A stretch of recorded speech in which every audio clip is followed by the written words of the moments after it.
Hello students, you're welcome once again to literature class, and today we shall be looking at devices in the schoolboy.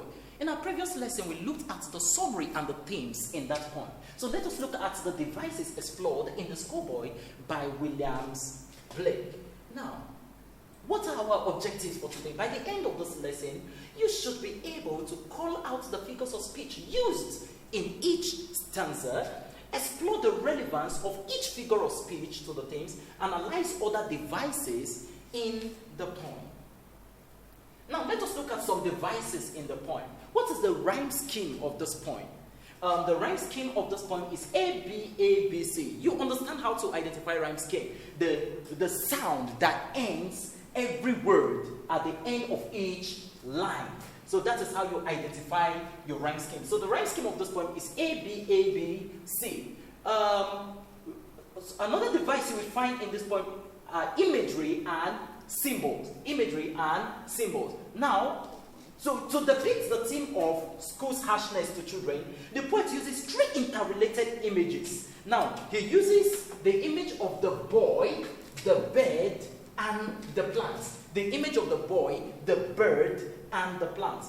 Now, the boy symbolizes innocence, freshness, and playfulness. You will see a child that is not fully exposed to the world. No wonder he is not interested in education. So you see, the boy symbolizes innocence, freshness, and playfulness. What about the bird? The bird shows freedom. Sometimes you say, I want to be free like the bird. So the bird shows what? Freedom and joy, while the plant symbolizes tenderness. So what is the poet trying to talk about the schoolboy? If we bring all those images together, the poet is trying to say that this boy is innocent. This boy is fresh. This boy is playful. This boy wants to be free like the bird. He wants to be joyous like the bird. And of course, this boy is tender. So schooling will not be helpful for him.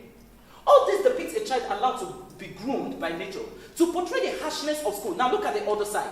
To portray the harshness of school, he uses imagery like cruel eyes. Can you see the opposite with the first images we mentioned about the boy? Cruel eyes, which symbolizes teacher. Now we have cage, school, and dreary shower, teaching. If you bring all those images together against this, you see that this one seems to be very tough on this. So the poet is trying to say that everything you see here is not good for this persona here, who is very tender, who wants to be free, who is fresh, who is innocent. I believe you are getting the picture now. So you can see how imagery and symbol go hand in hand. Now, let us look at the language of the poet. The language of the poet is very simple. As you read the poem, you understand it very well.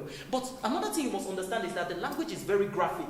The poet explores the different senses. Take, for example, he uses words that arouses the senses of sight. Take, for example, sound.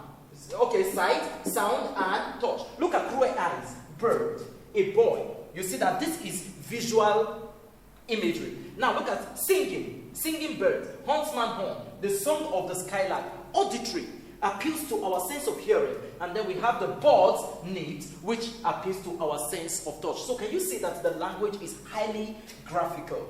It is very important for you to know that. Now, let us quickly explore the figures of speech in this poem. One major figure of speech explored in this poem is rhetorical question. You know what rhetorical question means? A question that does not desire or that does not require an answer. Look at it. How can the bird that is born for joy sit in a cage and sing? This is just one instance. We have so many instances in the poem. And then look at it. We also have metaphor. The poet compared youth to spring. Look at this. His youthful spring. His youthful spring. So here we have a case of metaphor when youth is compared to spring. And we also have synecdoche. Synecdoche. When you use a part of a thing to represent all. Now in this case we have cruel eyes. Who are the cruel eyes? The cruel eyes are the teachers.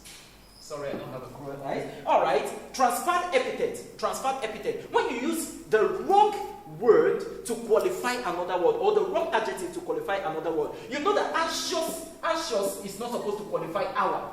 Anxious is not supposed to qualify our. So this is a good example of transferred epithet, using the wrong adjective to qualify a word. Anxious hour. We have transferred epithet. We have apostrophe. When you are addressing something that is not hearing you or that is not there, as if it is hearing you or it is there. Look at this. Oh, father and mother. addressing his parent, as if the parents are there. And finally, we have alliteration, repetition of consonant sound. Can you see? Blossom, blown away. What consonant sound do we have there? We have B and B, the consonant sound B.